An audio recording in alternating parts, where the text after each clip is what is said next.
Okay, hey guys, it's Renee from Let's Speak Dog. It's just about 7:15. While I'm waiting for people to come in tonight, we're going to go and redo loose leash walking. I know there's a little echo in here. It's hard for me to do this in my living room at home. There's just not enough space. I have a guest tonight. This is Milo. Good boy. And Milo is going to be our demo dog tonight. And one of the issues, he's here for Lodge and Learn. His people are working in healthcare, so he's staying with us for a little bit. Nice choice. Good boy. Good. And one of the issues he's having is leash walking. So, yes, good job, bud. Good boy. So the first thing I'm doing with him is, good boy, is actually just getting a little connection. Hi. Good boy. Good job. Now Milo doesn't have strong leash skills, so he's a good dog to demo this. And if he gets a little tired or a little full, I'm using his dinner for this tonight. Good boy.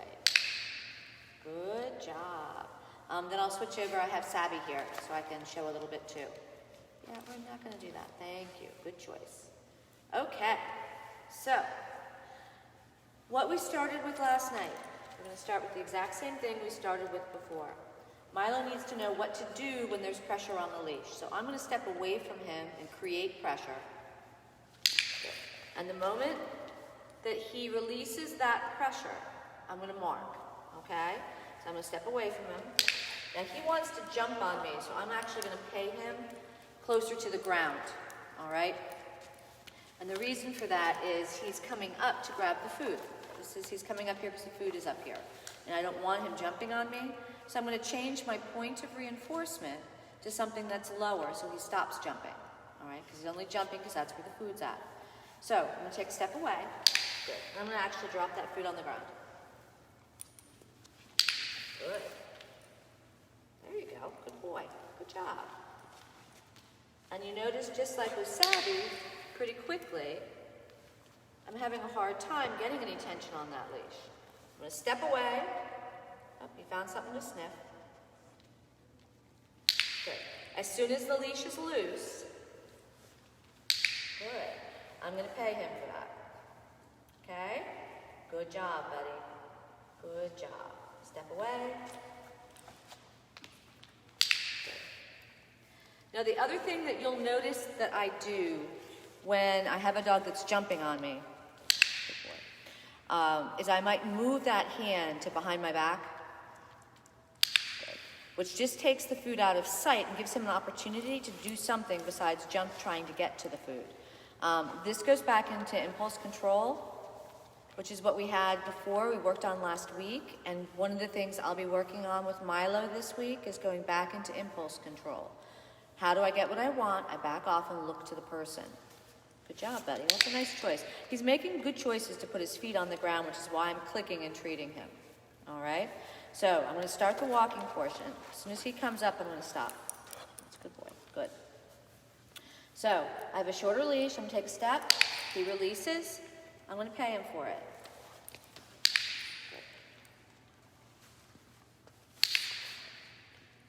Good boy. Good.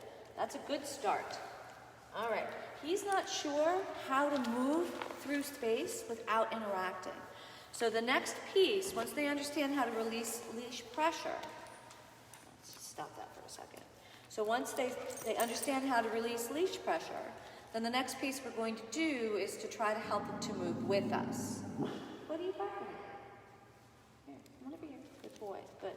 The other thing I want you to notice, because he was jumping and I wanted to talk to the audience for a minute, I simply just dropped my lead on the floor and I just stepped on it. I'm not stepping on it to pin the dog. I just simply gave him enough room to walk around, but if he goes to jump up, he's not successful. So I'm using a management technique. I'm managing his ability to make mistakes by simply stepping on the lead. He has plenty of room to move. It's just when he goes to come up, it's not successful for him. So if you have a problem with jumping up, thank you. Good job, buddy. It's something that you can use, a little bonus. Okay, next piece. Once I have my dog, he understands how to release himself from pressure by moving closer to me. Then I'm going to begin to move through space. just like we worked last night, I wanted to make sure I got a bunch of little pieces. I'm gonna have that food next to my body. I'm not gonna put the food next to the dog and have him follow my hand. All right? So, he knows I have those cookies. And I'm gonna start simply by moving backward. I'm gonna make sure my hand stays nice and low.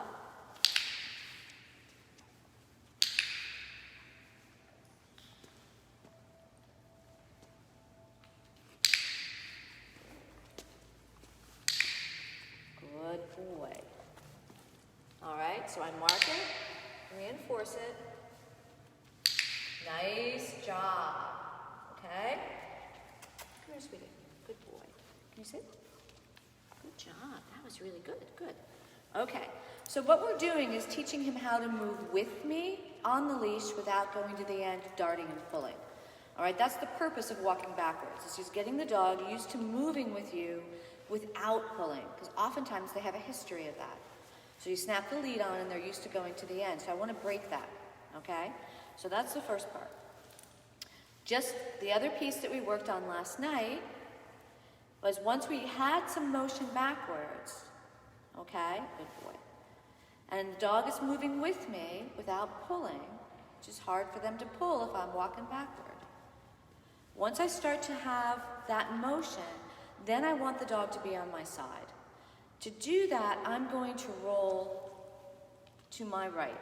I know this is opposite for you guys, but my leash is in my right hand, okay, bottom 3 fingers. Today I'm using a clicker, so my clicker is sitting on the index and thumb here. Good boy. Good job. Good boy. Just relax. Good. So I have my leash set up. I don't want to get caught in that lead, so I can roll it up if I need to. All right? Otherwise, I'm just going to leave it loose. I'm going to have a nice bunch of little goodies for my dog. We're going to start by walking backward. You notice I mark and then reinforce.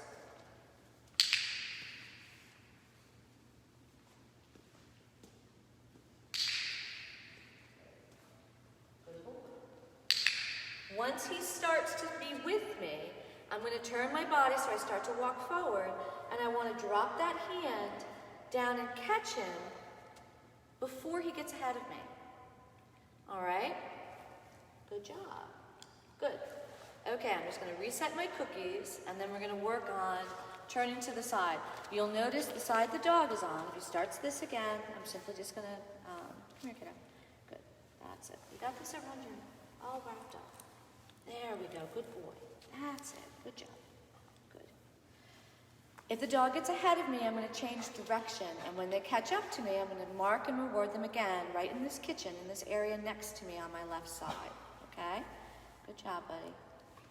All right. I don't have the leash and the food on the same side of the dog. The lead is in the opposite hand from where the dog is going to be. All right, buddy. Let's see how we do. I'm going to start going backward.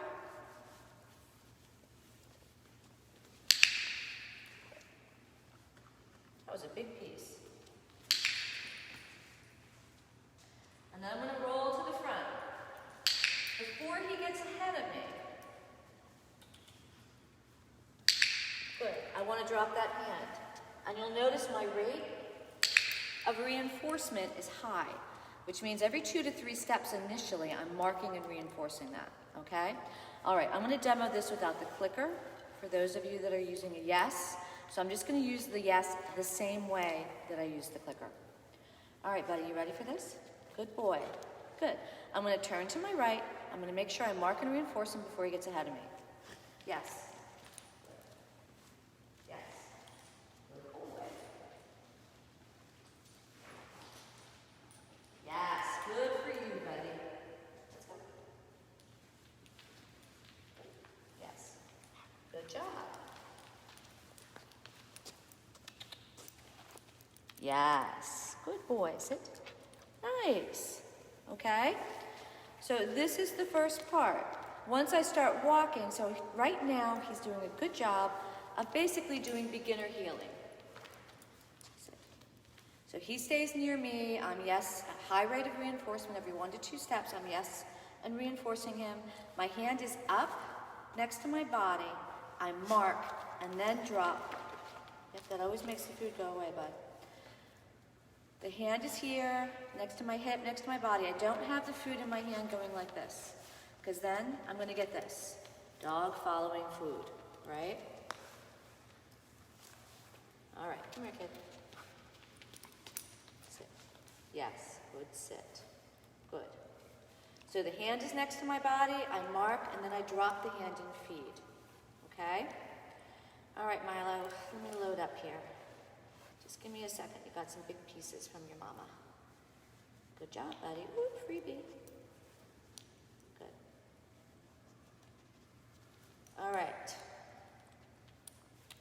You ready? Let's go. Milo.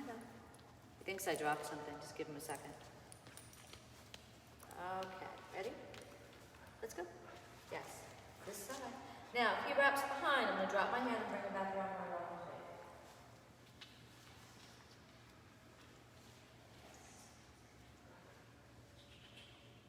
Let's go.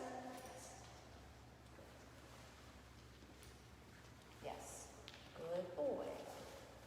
Yes. Good. Sit. Okay. All right. So we have a good start here. Now, if I were to take Milo outside, most likely the outside world would catch his attention. He's going to dart. He's going to have a hard time doing this. And that's when the beginning of yesterday, what I was trying to share with you, is if you use a longer leash to start with, whether it's a 30-foot leash, 20-foot, 15-foot, 10-foot, if I use a smaller leash to start with, oftentimes we end up grabbing and holding the dog once you step outside. So use the long leash when you go outside. When the dog comes in towards you, mark and reinforce that. And what you'll see is because they don't have tension all the time, they'll start to relax. Then you can start to go to a shorter leash. I know you're doing such a good job, buddy. You're doing amazing. Yes, you are. Good for you. Okay, so far, I've been walking with my hand here. I'm dropping yes and treating my dog for being in that position. And then when I go out for a walk, though, I'm not going to walk around like I'm healing, right? I want to be able to relax. So what I'm going to do is transfer my goodies into my pocket, and I'm going to start to mark and reinforce him while I'm walking with my hands naturally, okay? I want to transition from the initial piece. So once you have success, and you're able to get your dog to move with you without jumping or pulling, then we can start to fade that hand with the food being out, right? I could put it in a bait bag, I could put it in my pocket. I always lose my bait bags, so that's why I always go in my pocket. Okie dokie, I'm gonna pull my clicker back out so you can hear me, because I'm gonna move around this room a little bit when I work on this. All right, I'm gonna turn and I'm gonna start to go. Let's get him off me first. Good choice, buddy. All right, bud, let's go.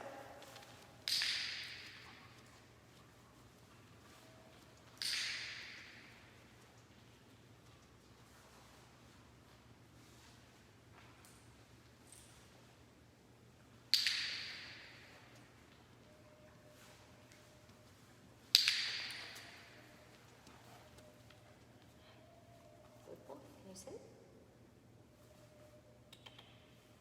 Nice. Good for you. Good sit. Good. Okay, come on up here. All right. So we're starting to get some natural movement, some natural walking, and he's starting to understand how to do that. So this is the first part of when you're working and teaching loose leash walking. Okay? Now, I'm going to walk a little bit with him, and we'll see if he does get ahead of me, if he were here. We talked yesterday about locking that line, and then waiting for the dog to come back. So he's there, he's going a little forward, and I'm going to lock that line. Yes. So I want, when I give the yes for him releasing the pressure on the leash, I want to take a few steps away and have him walk with me before I mark and reinforce him. You know, what that does for us is it stops that ping pong action of pull, come back, grab the cookie, pull, come back, and grab the cookie. Okay? All right, let me take this little guy out for a walk, If he gets ahead of me, I'm going to change direction. Let's see, am I loaded up for you? Yeah, I think I'm pretty good. I know, good job. You're doing great. You're so smart. Very smart boy. Yes, you are. All right, kiddo, let's go for a walk.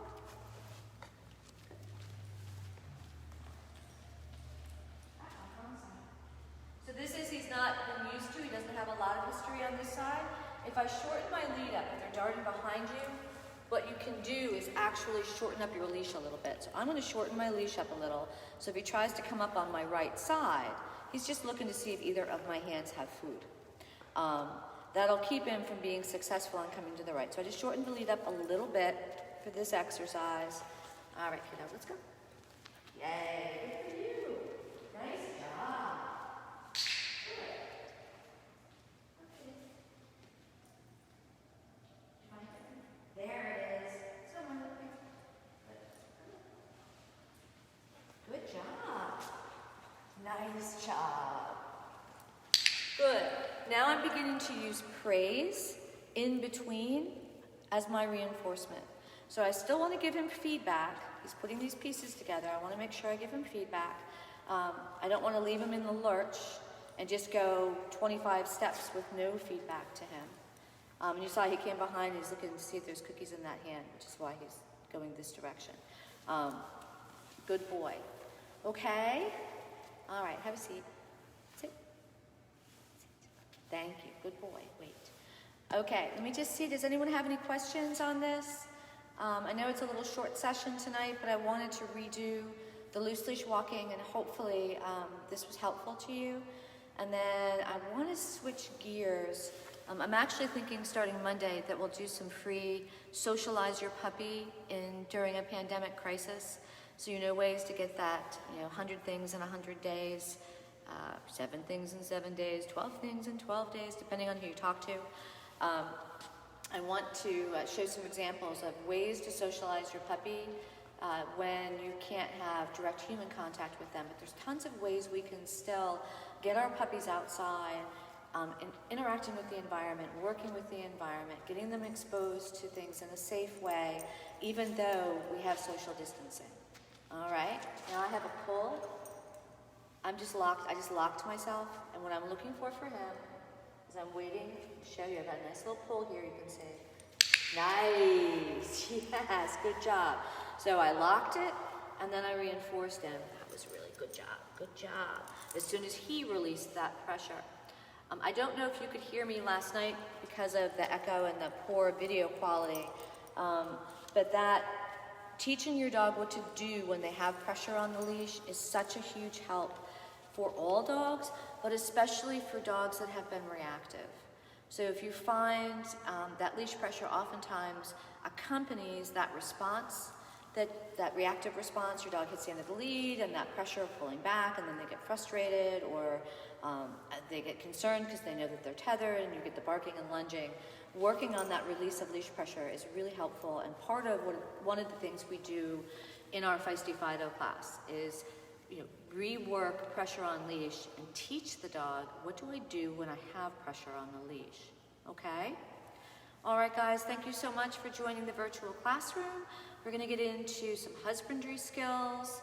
We're going to next week, and as I said, I want to work with some of the puppy socialization in a COVID world. All right, thanks so much, guys, and I will talk to you and see you soon. Thanks.